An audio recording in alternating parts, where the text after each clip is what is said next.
Toi, tu sors de la Thalo. Je suis rentré mi-février, au début de Covid. Pas de vêtements, pas de parloir. Au niveau de l'argent, t'attends 2-3 mois. Le temps qu'il t'explique de comment tu peux recevoir, tu pourras. Il n'y avait pas de permis de visite, donc ils ont Non, il y avait pas refusé de- l'argent ouais, que tes proches voilà, t'ont ouais, envoyé. ouais. Au niveau hygiène, c'est plus chiant, c'était après en fait. Il parle beaucoup de la surpopulation et du fait que c'est moins pire qu'avant. Toi, par exemple, tu étais en cellule tout seul ou avec quelqu'un? Non, à deux.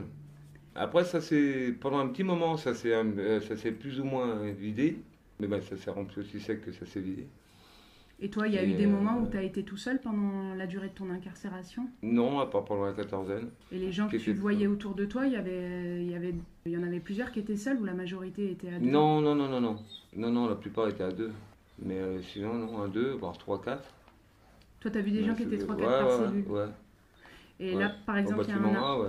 il y a un article de journal où le directeur il dit qu'à la Thalo, ça n'existe pas des gens qui sont sur un matelas par terre. Ah bah si, bien sûr que si.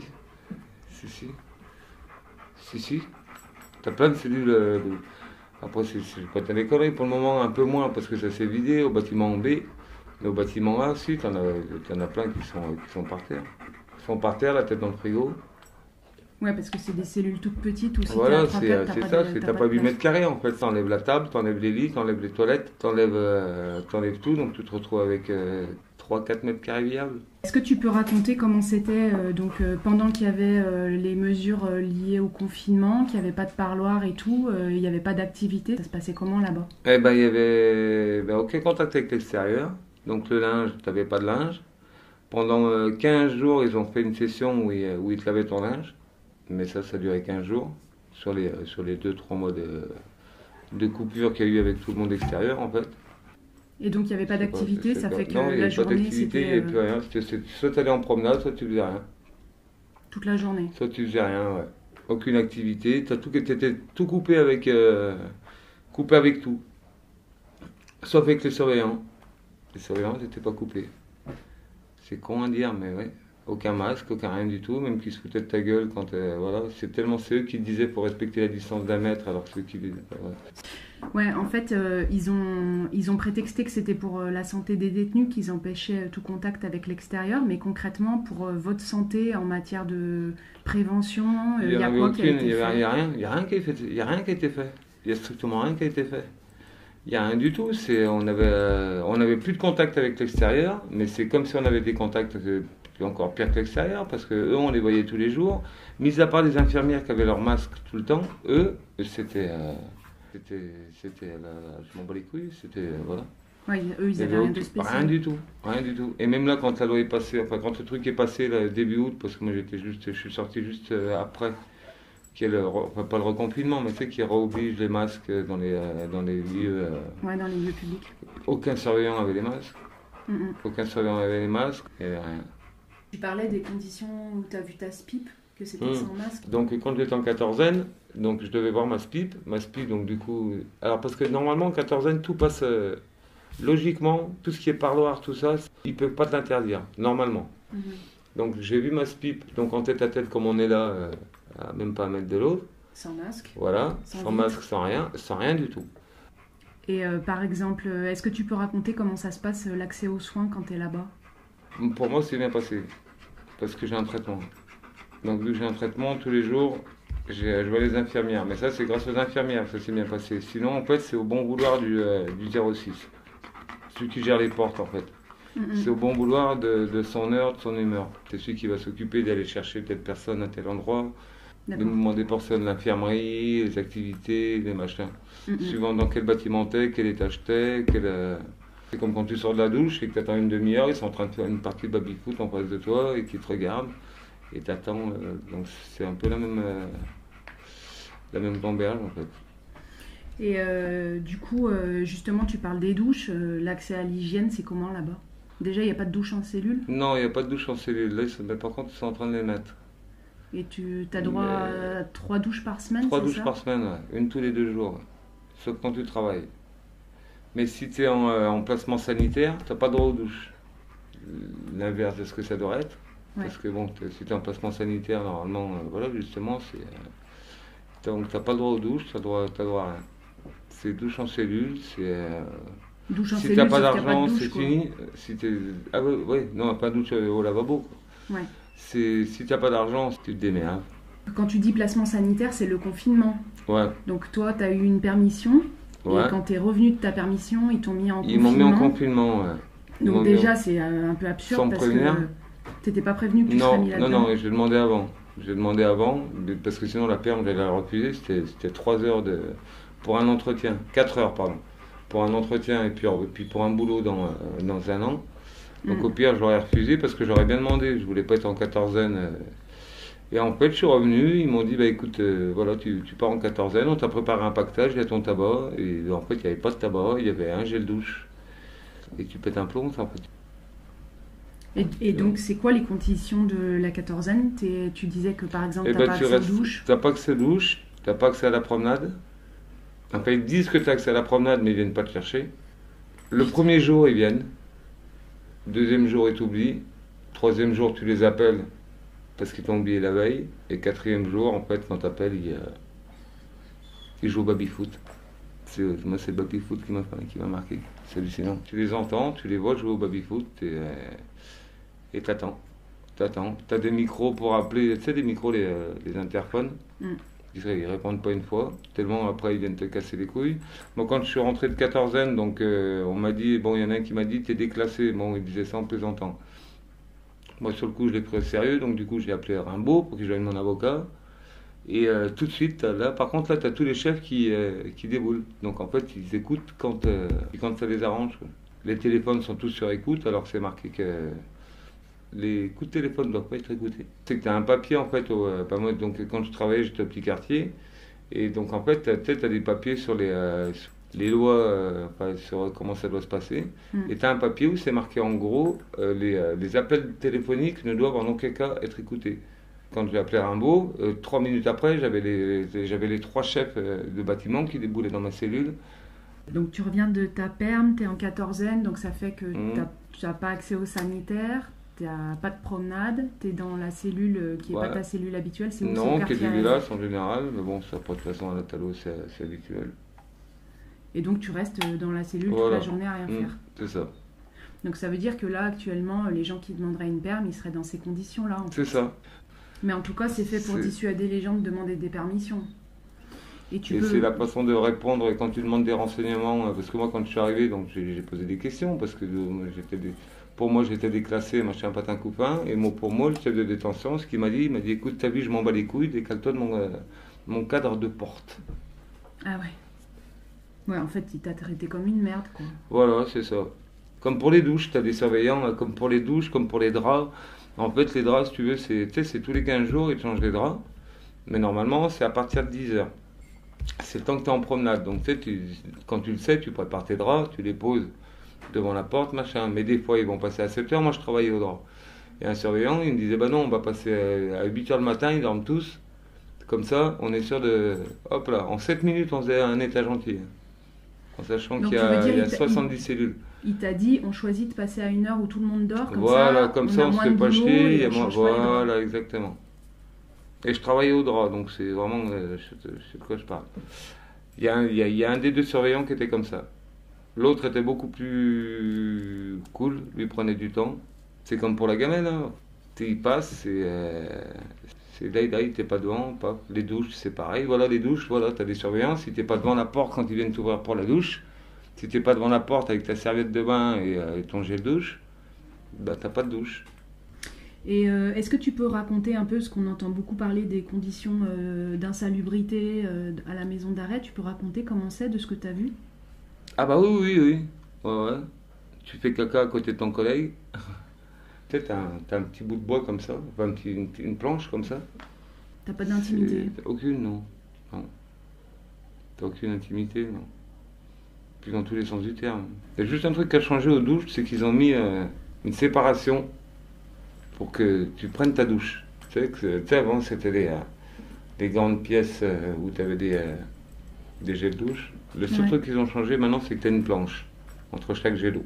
Ça fait que les autres, ils ne te voient pas quand tu prends ta douche. Mais si, ils te voient, si, parce que c'est juste une planche en fait. Ils te voient devant, mais c'est juste sur le côté. En fait, c'est une séparation. Les histoires de désinfection de douche, tu peux redire ce que tu disais? Ah oui, ouais, ça c'est par rapport aux quatorzaines en fait. Donc ils t'interdisent les douches parce qu'il faut, pour eux, il faudrait les désinfecter tous les jours. Si quelqu'un qui sort en quatorzaine, qui sort pardon, en permission, en plus voilà, 3 heures en permission pour du boulot, enfin bon bah, tu reviens, bah voilà, t'es interdit de douche. D'accord. T'as pas le droit aux douches. Tu peux gueuler, tu peux dire ce que tu veux, plus tu gueules de toute façon, plus t'en prends plein la gueule. Puis après, quand tu pètes vraiment un plomb, ils te disent mais faut venir nous demander, mais attends, je suis venu vous demander, vous me dites je m'en bats les couilles de ta vie, cale-toi devant de ma porte. J'ai entendu parler d'épidémie de Galles aussi là-bas. Ouais, plein balle. Ouais, il y en a plein. Ouais. C'est comme pour les traitements, parce qu'il y en a beaucoup qui finissent en psychiatrie. Ils rentrent, et ils sont. Voilà, c'est des surveillants qui vont se foutre de leur gueule, qui vont. Il n'y a aucune humanité en fait. Il y a pour plein d'autres trucs, comme il y a 2 frères qui étaient ensemble à la cellule, il y en a un qui a chopé un rhume, ils les ont mis en quatorzaine, alors qu'ils n'étaient pas sortis, rien. Ils les ont séparés les deux parce qu'il y en avait un qui avait un rhume. Et du coup, sur l'état général des lieux, en fait, il y en a qui parlent de la moisissure, de trucs tout décrépits. Ouais. Oui, mais ça, c'est la prison entière qui est comme ça. C'est tout le bâtiment A. Là, ils ont commencé le bâtiment B, mais en fait, tu as les 2 premières cellules de chaque étage du bâtiment B qui sont refaites, qui ressemblent un peu à des hôtels Formule 1. Mais après, le reste, c'est tout pourri. Il y a tout qui se décolle des murs, t'as plus de vitres, t'as plus de. Les frigos, de la moisissure en vision, voilà. Si jamais tu te plains, ils te disent de payer un frigo. Bah là, par exemple, il y a eu des moments de canicule. C'est comment quand il y a la canicule?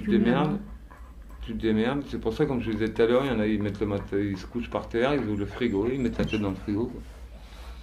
Pour avoir un peu de frais. Ouais. Et ça, vraiment, c'est véridique, parce que moi, quand j'amenais les draps, donc voilà, forcément, avec le connard qui disait que quand ils dorment, comme ça va plus vite, bah, la plupart des gars, en fait, ils sont, voilà, le frigo ouvert, le matelas par terre et la tête dans le frigo. Quand il y a eu justement la suppression des parloirs, des activités et tout, vu qu'ils essayaient de faire croire que c'était pour le bien des détenus, ils ont beaucoup parlé dans la presse de libération en masse. Et toi, par exemple, tu as eu une petite peine, mais ils t'ont pas du tout proposé de sortir. Bah non, j'avais pas d'appartement. Après, il y en a d'autres aussi qui avaient des appartements et qu'ils n'ont pas laissé sortir. Tous ces trucs, c'était la simple appréciation du juge. Sur rien du tout. Et là, t'as des gens, ils rentrent pour 1 mois, 1 semaine. Donc les trucs, libération pour désengorger et pour l'hygiène, mon cul. C'est vrai qu'il y a beaucoup de gens qui ont été libérés, mais c'est rentré aussi sec derrière. Et est-ce qu'il y a des trucs que tu as vus qui t'ont choqué quand tu étais là-bas? Ouais, bon là, ils ont mis les cabines téléphoniques dans les cellules. Mais avant, tu les avais pas en cellules. Et donc du coup, fallait mettre la lumière. Donc déjà, quand tu mets la lumière et qu'ils viennent te voir, déjà tu peux attendre. Et un jour, c'était à l'infirmerie. Donc il y avait un bonhomme à l'infirmerie, c'est ceux ça va pas, quoi, qui vont pas bien, qui sont pas bien dans leur tête. Et donc il demandait à téléphoner à sa mère, et tu avais le surveillant derrière qui l'appelait, qui disait non, t'auras pas. Et ça durait 1/2 heure. C'est les infirmières qui ont dû intervenir. Faut dire aux surveillants d'arrêter, pas de douche justement, c'est ce que je te parlais tout à l'heure. Ce genre d'action ouais. Ils s'en foutent en fait, ils se foutent de la gueule, ils se moquent ouvertement de la gueule des détenus. Comme ceux qui reviennent de l'hôpital, c'est foutage de gueule. Ils en ont strictement rien à foutre, ils s'en amusent. En fait, ils s'en amusent. Comme quand tu vas à l'hôpital, ils te transfèrent à l'hôpital, tu arrives à l'hôpital, ta tête, elle traverse aux pieds, tu les traverses aux mains, tu es branché entre les pieds et les mains. C'est mignon. Ils se mettent en valeur eux, en ayant strictement rien à foutre. Voilà, quand j'étais au drap, il y en a un qui est arrivé, qui est revenu justement d'hôpital psychiatrique, à part se foutre de sa gueule, à lui dire tu pues, machin, pas d'un copain, voilà, ils sont foutus de sa gueule. Ah, ils étaient bons les cachets, ils étaient bons les machins, c'était minable. Je disais des parloirs, en fait, il y a une association Rimbaud qui vient t'aider pour te réinsérer, trouver un appartement, trouver un boulot. Et en fait, quand eux, ils viennent te voir, et allez, 2 fois sur 3, où tu as les surveillants qui vont dire non, le détenu refuse. Alors que c'est complètement faux, on n'est pas prévenu. On n'est pas, parce qu'ils n'aiment pas cette association, parce qu'ils aident à. D'accord. En fait, ils t'aident à t'en sortir. Ils ne les... préviennent pas et ils disent à Rimbaud, ils ne veulent pas vous voir. Enfin, le détenu ne veut pas vous voir. Donc, Ouais, donc c'est eux en fait, qui ils font m'ont. ça pour que les gens ils se retrouvent dans Ouais, la merde. ouais, parce qu'ils en ont rien à foutre en fait. Eux, ils en ont rien à foutre. Tout ce qui est en fait, tout ce qui est extérieur, comme il parlait du secours catholique, c'est quand même des trucs pour Noël, machin. Mhm. Bon, bon, le secours catholique, c'est le secours catholique. Bon, il y a le truc catholique dedans, mais ils amènent des trucs. Mais quand les surveillants en parlent, c'est casse-couille, c'est emmerdeur. J'arrive pas à mettre de mots dessus. C'est juste parce qu'il faut qu'ils fouillent. Alors, Toi, du coup, tu as bossé en buanderie. Et c'est quoi les boulots qu'il y a là-bas? t'as les cuisines, les ateliers, les croûtes. Les croûtes, c'est ceux qui nettoient les coursives. Mhm. Il y a le technique et les ateliers. Les ateliers, je sais pas comment ça se passe maintenant. T'es payé à la tâche, en sachant que, ouais, en fait, plus le boulot est compliqué, enfin, est compliqué et long à faire, et moins t'es payé. Donc, par exemple, tu sais, les ampoules, tu sais, t'as plein de trucs à mettre dans la boîte. Ça peut paraître con, mais t'as plein de trucs à mettre dans la boîte. Mais c'est moins payé que des boulons que tu auras juste à visser. Tous les boulots que tu fais, genre comme buanderie ou des trucs comme ça, où en fait tu sers à faire tourner la prison, en fait. Tu fais fonctionner la prison, t'es payé comment? 280 € par mois. Et tu bosses, ça correspond à Tu quel, bosses, en combien fait, d'heures de tu boulot? fais. Ça dépend du surveillant encore. Voilà. C'est toujours, en fait, ça dépend du surveillant. C'est ça qui est dingue. Ça dépend Normalement, c'est 8h30, 11h30, 14h, 15h30. Mais bon, moi, ça m'est arrivé qu'ils m'oublient. Donc, ils viennent me rechercher, ils viennent me récupérer à 4h30 dans la buanderie, alors que ça faisait 1h30, 2h que j'attendais. En fait, c'est juste, c'est toi la prestation du surveillant. En fait, il n'y a rien de. Après, c'est l'être humain, a priori, il est comme ça, il est con, il est bête et méchant. Dès que tu lui donnes un peu de pouvoir, il croit que c'est Dieu le maître. Ouais. Toi, tu avais déjà été incarcéré là-bas il y a pas mal de temps. Tu as trouvé quoi comme changement entre... Aucun. À part les cours, à part les promenades qui sont de plus en plus petites. Parce que voilà, tu vois, t'as le grand stade, donc tu avais la grande promenade qu'ils appelaient promenade sport, et de l'autre côté, tu avais la petite promenade. Et ben au lieu de couper la grande promenade en deux, ils ont coupé la toute petite promenade en deux. Donc du coup, en fait, tu te retrouves dans une part de camembert. Tu te fais défoncer la gueule, aucun surveillant intervient. Les pauvres gars qui se font pousser sous les grillages pour aller récupérer les théièges, ils se font tirer dessus, mais à balles réelles, c'est pas... Pendant que tu y étais, Ouais. ils ont tiré sur les surveillants, ils ont tiré sur des types. Ah oui, mais puis c'est arrivé. Non, c'est vraiment arrivé. Ils n'ont pas tiré dessus, mais tu sais, c'était à ça du pélo. Ils disaient la prochaine fois, c'est dans la jambe. Parce qu'en fait, tu sais, si tu veux, ça fait un grillage, et tu sais, donc, ça fait un passage, et t'as le mur. Et en fait, quand les trucs, ils arrivent par-dessus le mur, t'as les autres qui défoncent le grillage. Et ils forcent, en général, ils ont forcé un passer. Et si, ils tirent maintenant. Quand on regarde par rapport aux autres prisons, sur par exemple les conditions de parloir, il y a quand même pas mal d'autres prisons où ça s'est allégé, alors que là-bas, ils laissent encore des paravents. Ah oui, puis la personne, tu peux pas discuter avec. Tu peux pas, tu sais, que comme là on parle, si par exemple tu parles en même temps que moi, tu sais, des fois on se coupe, c'est impossible. Même avec Steph, quand on s'est vu au parloir, au bout d'une demi-heure, on disait, mais c'est bon, c'est pas un parloir. Je sais pas comment dire ça. Je suis sûr qu'ils vont les laisser ces trucs. Parce qu'au moins, il y a moins de trucs qui passeront. Ça les arrange, et puis surtout quand tu vois le contraste entre ils disent qu'ils font ça pour l'hygiène et la sécurité sanitaire, et par rapport à ce que tu racontes, il n'y a aucune logique. Quoi. Non, du tout. Ah ouais, non, mais c'est le plus choquant, c'est l'histoire du sanitaire. Moi, quand on m'a dit t'es en quatorzaine par rapport à l'hygiène, normalement c'est une douche tous les jours. Le surveillant, il est au moins avec un masque, Mais non, et même quand c'est repassé en mode faut des masques, à part les infirmières, personne n'a des masques. Côté détenu, il n'y a aucun masque, rien du tout. Et ils ont le culot de dire des fois les 1 mètre. Alors ça, oui, ça par contre on avait rigolé. Mais c'est tellement aberrant que c'est difficile à décrire en fait. Enfin, ouais. Moi je sais que sur les 3 peines, c'est la pire pourtant c'est la plus courte, mais c'est de pire en pire. Les conditions dans lesquelles on vit là-dedans, parce que c'est... Et en fait, ils font tous, pour moi, l'administration pénitentiaire fait tout pour que ce soit en fait que les surveillants aient rien à faire et que ce soit les détenus qui... Mais c'est vraiment ça. Il n'y a aucune humanité il n'y a aucune humanité, tout simplement. En fait, voilà, c'est que tu sais, c'est des gens, tu leur donnes le moins de pouvoir possible. Et tu as des gens, tu sais, ça leur fait. Après, c'est l'être humain, il est comme ça, je sais pas. En fait, le seul pouvoir qu'ils ont, t'as l'impression qu'ils ont grâce à la prison et parce qu'ils ont un uniforme, et comme le coup des douches, quoi. Celui qu'on n'appelle pas de douche, c'est pas pour rien.